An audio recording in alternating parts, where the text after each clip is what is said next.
Welcome back to a Mark Talk. This is the fourth episode in the series where I just turn on the camera and start talking. Okay, so I want to talk about excuses today, man.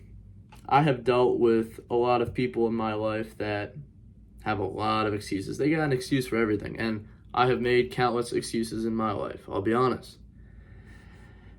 But as I've gotten older and I've realized the truth is that excuses do not help anybody at all.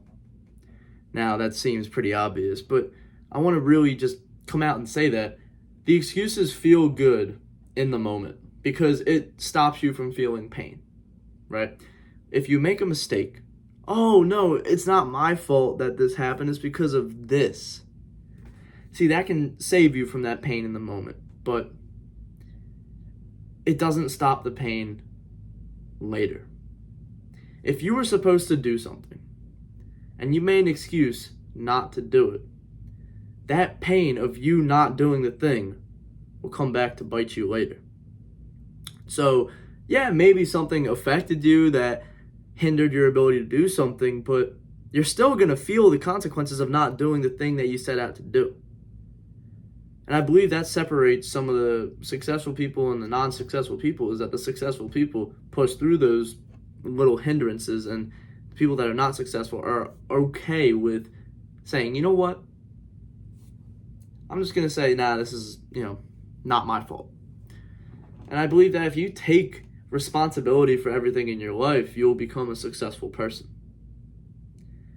Good or bad, even if you didn't cause it directly. See, I heard this quote, and I thought it was very valuable. It said, the one consistent thing with every single problem in your life is that it involves you. You may not have caused the problem, you may not be the problem, but every single problem that you've had to solve has you in it. So you might as well take responsibility for it. Because if you don't, nothing's going to get done. And yeah, you could take the other route and just say, nah, I don't want to deal with that pain of confronting the mistakes and confronting the negativity. But if you don't confront it, if you don't fight against it, if you don't resist and push forward, you know what's going to happen? That negativity that you were so afraid of a while back is going to come back even stronger. And you don't want that. You know what hurts more than... the pain that hurts the most in life that I found, the pain that hurts the most is these two things: guilt and regret. And both of these things, in my opinion, are caused by excuses. See, when you do something that makes you feel guilty, right? Let's say, I walked up to somebody and slapped them in the face. You probably rationalized that slap in your mind before you did it, or you just let emotions take control of you and you said, oh, you made me mad, and then you just boom, right? Crazy example. But you rationalize it in your mind. And same thing with excuses. Oh, nah, you see, the reason why I didn't work out is because, you see the precipitation percentage in the air and like how there's a draft coming from the wet. What are you yapping about?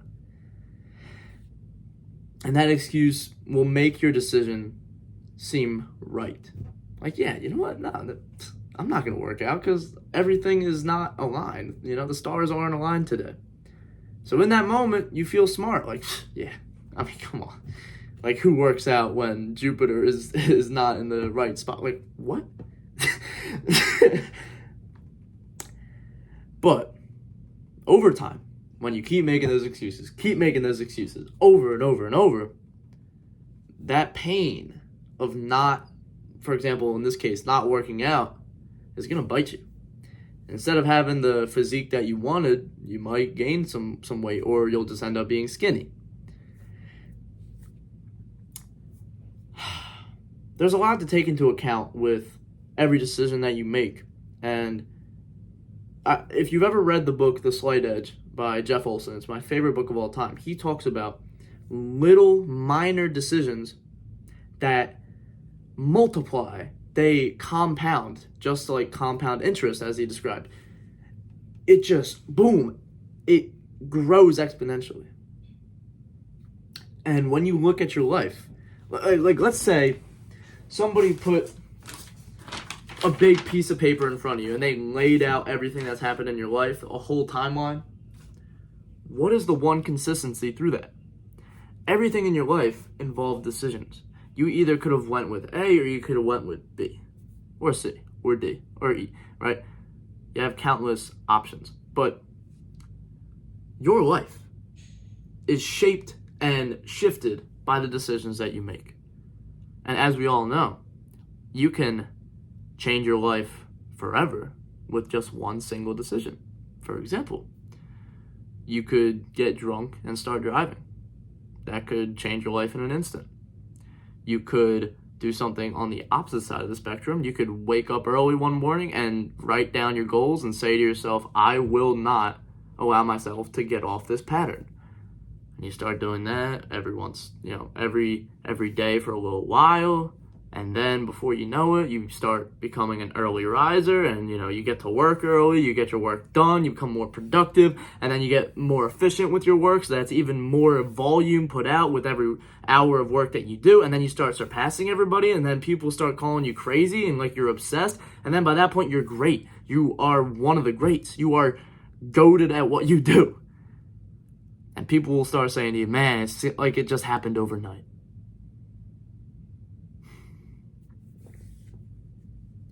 So you could take that route. Or you can make the excuses. Dude, I could do the work later in the day. Like, why do I have to wake up so early to do the work? You know what? You're absolutely right. You actually are right. Some guys will tell you, like, friggin', what's his name, The Rock. He'll be like, yeah, I wake up at 3 o'clock in the morning every day, and I get to work early. It's like, okay, cool, that works for you, pal, but if you do the same amount of work as The Rock, for example, in the time that you're allotted, sure, do that. But whatever your situation calls for, do it. If you don't have time in the middle of the day to put in the work that you want to do, wake up early so then you can do it. If you have the luxury to wake up early and do the work later in the day, great, do it later in the day. Or get ahead by getting work in the early morning and late in the day. But that's just me. That's how I look at things. Now, I've been talking a lot about the decisions that you make and how they impact your life, okay?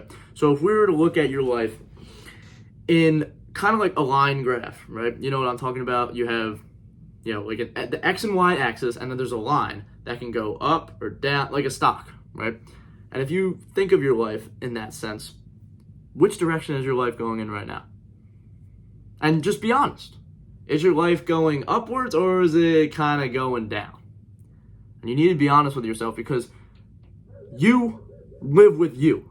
And so if you're going to say in this moment, I don't want to be mean to myself, I don't want to be rude and say, oh, my life is going down the tubes, then guess what? You're going to have to live with that pain of not making the decision to change it when you had the opportunity to change it. Because it's much easier to change the trajectory of your life when it's going down, but it's not at rock bottom. It's hard, right? The further down you go, the harder it is to get back up.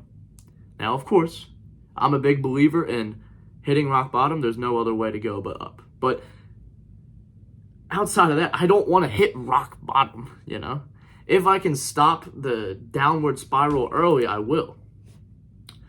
So be honest with yourself is the biggest thing I can say. And like I said, going back to this paper of your life or the graph, whatever analogy you want to look at, which direction is your life going in? And by looking at the timeline of your life, what have you done to affect it? And don't give me that, everything that's happened in my life is out of my control and blah, blah, blah, blah, blah. Yes, there are some things out of our control. I agree. But not everything. See, you see this, and this? We have hands that we can use to manipulate things in this life. We have a brain that we can use to think. We have a body that we can use to move. And I get so frustrated thinking about this because I've seen so many people with so much potential that limit themselves because they don't believe in themselves and they make excuses for everything. And they play the victim card. It pisses me off. I had my coaches telling me, in my sophomore and freshman year, Mark, you are 10 steps too slow, my man. I've had conversations with them a lot, and they say to me, you know, Mark, the reason why you weren't on varsity is because you were too slow. You just weren't ready. And it's a hard pill to swallow, especially hearing that at that time when I was so frustrated, like, why am I not playing varsity? But my coaches told me that, and I knew what to work on. So through that time, I picked up my pacing, picked up my speed, and I tried to get to such a point where speed was never the worry, you know? And so I tried to make one of my weaknesses one of my strengths. Still working on it. In life, there will be a lot of negativity. There will be a lot of pain. There will be a lot of problems. There will be a lot of challenges. But through that, there is a lesson embedded in every single one if you fight through it. There's a quote, pressure forms diamonds. And there's another quote that my dad has said to me many times, and I love it. Adversity causes some men to break. However, adversity causes some other men to break records. So I want you to take that perspective with you into the rest of your life. Am I going to allow this adversity to break me, or am I going to use it to break records? I hope you enjoyed this video, and if you like what I'm saying, I have other basketball content on this channel. But as always, keep God first. Good luck, bro. I'll see you, man. Have faith.